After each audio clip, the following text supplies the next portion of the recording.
दोस्तों जब जब आईबीपीएस पीओ और आईबीपीएस क्लर्क का नोटिफिकेशन आता है तो ये हमने अमूमन देखा है कि जब तक प्रोसेस होती है, मतलब अगर मैं कहूं कि मई जून जुलाई जब भी इसका नोटिफिकेशन आता है और जब मार्च अप्रैल तक फाइनल प्रोसेस होती है तो उसमें वैकेंसीज में हम अच्छा खासा अपडेशन जो है वो देखते हैं और हमें बढ़ी हुई वैकेंसी एज पर बैंक का जहां पर रिक्वायरमेंट है उसके अकॉर्डिंग हर साल ही हमने देखा है कि एन नंबर ऑफ वैकेंसीज बढ़ती हैं। अभी इस बार हालिया आईबीपीएस क्लर्क के अंदर क्या हुआ था, सबसे पहले मतलब 27 अक्टूबर को ये अलग अलग वैकेंसीज जो हैं वो रिपोर्ट की गई थी, जिसमें अगर मैं वैकेंसीज का नंबर देखूं, कुछ एक स्टेट मैंने यहाँ पे ऐड किए हैं, वैसे लगभग हर एक स्टेट में जो है वो अलग अलग कैटेगरीज में वैकेंसीज के नंबर हमें 27 अक्टूबर को जो है वो देखने को मिला था। ठीक है, इसके बाद एक और हमारे पास सर्कुलर आया और ये सर्कुलर आया था 14 नवंबर को, जिसमें हमने ये देखा था कि अभी जितनी लगभग वैकेंसी 13,533 थी, ये अपडेट होकर लगभग 15,685 के आसपास हुई थी। और मैंने आपको डिटेल दिखाया था कि ये स्टेट वाइड वैकेंसी जब नोटिफिकेशन आया था तब कितनी वैकेंसी थी, जब से ये सब क्या कहते हैं अक्टूबर में जब वैकेंसी अपडेट हुई थी उसके नंबर क्या थे, और अभी जो रिवाइज वैकेंसी है वो कितनी थी, ये मैंने आपको स्टेट वाइज डेटा दिखाया था। अब इसके बाद हो क्या रहा है कि जो वैकेंसीज अगर आप देखेंगे ये 15 नवंबर में ये अपडेट ये अपडेट ये अपडेट, ठीक है। अब इसके बाद हुआ क्या है कि जो आईबीपीएस की वेबसाइट है, वेबसाइट में जो डेटा शो हो रहा था, जो एक्चुअल में पीडीएफ अपलोड हुई थी 14-15 नवंबर के आसपास, अभी आप देखेंगे अभी वो डेटा कहीं नहीं है, सीधे आपको 20 नवंबर का डेटा मिल रहा है, इसके बाद 28 अक्टूबर का डेटा है और फाइनल जो है वो मतलब लास्ट जो वैकेंसी अपडेशन का डेटा है वो 28 अक्टूबर का है। तो लोगों का सवाल यह है कि सर जो अभी वैकेंसीज हमने देखी थी जो 14 नवंबर में ये वैकेंसी का डेटा था और अब हमें वेबसाइट में दिख नहीं रहा है, तो इसका हम क्या अंदेश हमारे, क्या वो वैकेंसी भी रिमूव कर दी गई है क्या, या फिर मतलब क्या हम इसका मतलब समझें। देखिए पहली चीज तो ये समझिए वैकेंसीज बढ़ती हैं, ये हमने 3-4 साल के ट्रेंड में देखा है। अगर वो क्या कहते हैं पीडीएफ अभी दिख नहीं रही है तो दो पॉसिबल रीजन हो सकते हैं जिसको आपको समझना चाहिए। पैसा मतलब पहला तो सर्टेन लेवल पे पीडीएफ एरर होती है कि मान लीजिए आपने जो है वो अपलोड कर दिया, कहीं कुछ एक आध नंबर कम ज्यादा है तो उसके लिए हमने शायद अभी रिमूव किया है, अपडेट करके हम वापस कर दें। दूसरा ये हो सकता है कि हो सकता है वैकेंसीज इमीडिएट इफेक्ट पे कुछ और ज्यादा इंक्रीज हो गई हो, तो उसके बिहाफ में भी जो है वो शायद आईबीपीएस बोर्ड जो है कुछ टाइम बाद इसको अपलोड कर देगा। देखिए आप ये चीज समझिए वैकेंसीज कम हो ऐसे चांस थोड़े कम होते हैं क्योंकि ऑलरेडी आपको एक डेटा मिल गया है। मैं ये समझता हूं कि हो सकता है कि कुछ प्रिंटिंग कहीं एरर हो सकता है पीडीएफ में, जिस कारण से उसको अपडेट करने के लिए शायद रखा गया है, या फिर इमीडिएट इफेक्ट पे कुछ और जगह वैकेंसीज जो है वो मतलब रिपोर्ट हो जाए, उसका भी एक इंपैक्ट हो सकता है। ओवरऑल मैं आपको ये कहूंगा आप इन सब चीजों पे अभी ध्यान मत दीजिए, ठीक है।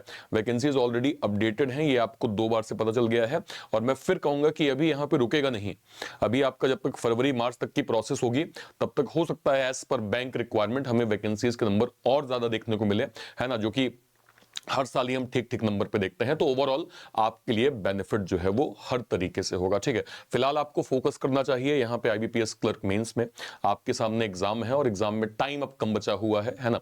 अगर मैं आपसे कहूं तो बस 1 हफ्ते का समय और है। मेक श्योर करें कि अपनी प्रैक्टिस पे आप मैक्सिमम जोर दीजिए, जो कि आपकी प्रिपरेशन में काफी हेल्प करेगा, ठीक है। मैं आपसे सिंपल बस यही कहूंगा, यहां से आपको 2 चीजें करनी है। टॉपिक आपने कंप्लीट कर लिया होगा, जीए पे प्रॉपर फोकस करिए, आपके लिए क्वांट स्कोरिंग है, आपके लिए रीजनिंग स्कोरिंग है, इन दोनों चीजों को समझिए। स्ट्रेटजी वाइज अगर आप चलेंगे तो आप इन दोनों सब्जेक्ट में अच्छा गेन कर पाएंगे। इसके अलावा टाइम टेबल आपका स्ट्रिक्ट होना चाहिए और लास्ट के जितने डेज बचे हुए हैं वो डेडिकेट आप करें आईबीपीएस मेंस में। सेक्शनल मॉक मैंने शुरू से बोला है, फिर मैं कहूंगा सेक्शनल मॉक को आप जितना ज्यादा देंगे आपके नंबर में इंप्रूवमेंट उतनी बेहतर होगी, क्योंकि अभी जो है वो देखिए हालिया एसबीआई क्लर्क मेंस का पेपर हुआ था, क्वांट के अंदर कई लेवल जो थे वो टाइम टेकिंग पैटर्न में थे। रीजनिंग के अंदर देखिए जो हम लोगों ने स्ट्रेटेजी डिस्कस की थी समतुल्य उसी के अकॉर्डिंग नंबर आपके गेन हुए हैं। तो मैं आपको कहूंगा सेक्शनल मॉक जो जो टॉपिक आपको एग्जाम में ज्यादा देखने को मिल रहे हैं उनको आप जरूर से जरूर दीजिए, ये आपके नंबर को इंक्रीज करने में आपकी काफी जो है वो हेल्प करेंगे, ठीक है। सारे बच्चे बताइएगा आपने जो अभी हालिया आईबीपीएस का मेंस का मॉक दिया है, हालिया जो आपने आईबीपीएस मेंस का मॉक दिया है उसमें आपका सर टोटल स्कोर यहां पे कितना बना है, सभी लोग टोटल स्कोर कितना बना है मैथ का स्कोर कितना है, रीजनिंग का कितना है, इंग्लिश का कितना है और जीए का कितना है, ये आप मेंशन करिएगा। साथ में कंप्लीट मॉक में आपकी एक्यूरेसी कितनी है, ये भी आप लोग वीडियो के कमेंट सेक्शन में जो है वो जरूर से जरूर मुझे मेंशन जो है वो जरूर करिएगा, ठीक है भाई। ओके, क्योंकि अब 5 दिन बाद पेपर है, मेक श्योर करें कि अपनी एक्यूरेसी पे आप काम करिए। मैं आपसे फिर कह रहा हूं कि मेंस पेपर कभी भी प्री के जैसे स्पीड ओरिएंटेड नहीं होता। मैं ये नहीं कहता कि स्पीड की वैल्यू नहीं होती, बिल्कुल होती है सर, अच्छी खासी होती है, लेकिन आपको फोकस करना पड़ेगा ज्यादा से ज्यादा कि मैं जो भी अटेम्प्ट कर रहा हूं मेक श्योर मैं करूं कि मेरी एक्यूरेसी 100% जरूर हो, क्योंकि ये आपको एक एक्स्ट्रा एस देता है ओवरऑल नंबर गेन करने में, ठीक है भाई। इंपॉर्टेंट चीज मैं आपको बता देता हूं, 2026 के एग्जाम्स के लिए एक तो हमने कंप्लीट फाउंडेशंस को लॉन्च किया है, प्लस अभी जो आरआरबी पीओ प्री खत्म हुआ है, इसके बाद हमने डेडिकेटेड आरआरबी पीओ मेंस का बैच लॉन्च किया है, और इस बैच के माध्यम से आप आरआरबी पीओ मेंस की कंप्लीट स्टडी कर सकते हैं। यहां पे डेडिकेटेड हमने मैथ, रीजनिंग, इंग्लिश, जीए, कंप्यूटर है ना, सारे सब्जेक्ट को यहां पे ऐड किया है। ये आपको जो है वो बैच प्रॉपर मिल जाएगा। इसके अलावा हमने यहां पे लॉन्च किया है पीडीएफ बंडल कोर्स रीजनिंग का, फाइनली आपका rank booster PDF bundle course launch हो गया है।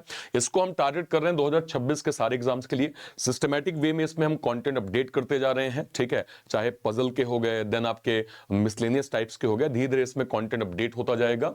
और ये आपका 2026 फाउंडेशन अगर आप देख रहे हैं, इस पीडीएफ बंडल कोर्स के माध्यम से आपको रीजनिंग का अनलिमिटेड कंटेंट एक टाइम के बाद एक ही जगह पे आपको मिल जाएगा। इंडिविजुअल प्राइसिंग हमने बहुत कम रखी है, दैट इज 199, और ये आपको मिल जाएगा रीजनिंग के सब्सक्रिप्शन के अंदर, जिसमें सारे के सारे बड़े बैचेस, पजल विजार्ड, नीव फाउंडेशन, एसबीआई क्लर्क मेंस, लक्ष्य मेंस, आईबीपीएस क्लर्क मेंस, ग्रामीण बैंकर्स, बाबू प्री प्लस मेंस, प्लस आपका पीडीएफ बंडल कोर्स मिल जाएगा। ये सब कुछ आपका रीजनिंग के अंदर, रीजनिंग सब्सक्रिप्शन के अंदर मिल जाएगा, जिसमें सारे बड़े बैचेस को आप अवेल कर सकते हैं। इसके अलावा हमने लॉन्च किया है एक्स सर्विसमैन फाउंडेशन बैच। वो सारे स्टूडेंट जो हमारे डिफेंस के सर लोग हैं, जो 2026 में रिटायर होने वाले हैं, 27 में रिटायर होने वाले हैं, जो क्लरिकल लेवल एग्जाम की तैयारी करते हैं, चाहे एसबीआई क्लर्क हो, आईबीपीएस क्लर्क हो, आरआरबी क्लर्क हो, या फिर मैं कहूं तो असिस्टेंट लेवल के जो भी एग्जाम है, डेडिकेटेड हमारा एक्स सर्विसमैन फाउंडेशन बैच चल रहा है सर। इस बैच के माध्यम से हमने कवर किया है ईएसएम कैटेगरी को, डीईएसएम कैटेगरी को, है ना, जो भी हमारे सर लोग जो है वो स्टडी कर रहे हैं, मेक श्योर करें सर आप यहां से इसको आप जरूर अवेल कर सकते हैं। ये कहां से अवेल कर पाएंगे, या तो आप इसी वीडियो के डिस्क्रिप्शन बॉक्स में जाइए, इसी वीडियो के डिस्क्रिप्शन बॉक्स में आपको जो है वो क्या कहते हैं सारे बैचेस की लिंक मिल जाएगी, या फिर आप कोई भी वीडियो, मान लीजिए मैं रीजनिंग बाय अर्पित सर में गया, इसमें मान लीजिए मैं वीडियो सेक्शन में गया, ठीक है, वीडियो सेक्शन में जैसे मान लीजिए कल ही हमने आरआरबी पीओ पे डिस्कशन किया था, इसमें जैसे ही आप क्लिक करेंगे और क्लिक करके इसके डिस्क्रिप्शन बॉक्स में जाएंगे, आपको सारे बैचेस की लिंक मिल जाएगी। ये बैंक महानायक की लिंक है, आपने क्लिक किया आपको बैंक महानायक मिल जाएगा, ठीक है। इसके अलावा अगर आप जाएंगे तो आपको यहाँ पे पीडीएफ बंडल कोर्स की लिंक मिल जाएगी, उसको आप अवेल कर सकते हैं। इसके अलावा अगर आप जाएंगे तो आपको आरआरबी पीओ का मेंस का बैच मिल जाएगा। देन आप यहाँ पे जाएंगे तो आपको ईसीजीसी पीओ का बैच मिल जाएगा। इसके नीचे अगर आप जाएंगे तो आपको यहाँ पे एक्स सर्विसमैन फाउंडेशन का बैच मिल जाएगा। इसके अलावा अगर आप जाएंगे तो आपको यहाँ पे जो है वो रीजनिंग नायक का सब्सक्रिप्शन मिल जाएगा। सारे के सारे बैचेस की लिंक आपको दी हुई है, ठीक है। और कोई भी डाउट होता है वीडियो के कमेंट सेक्शन में अपनी बात आप जरूर रखिएगा। टिल देन, तब तक के लिए जय हिंद, जय भारत, थैंक यू।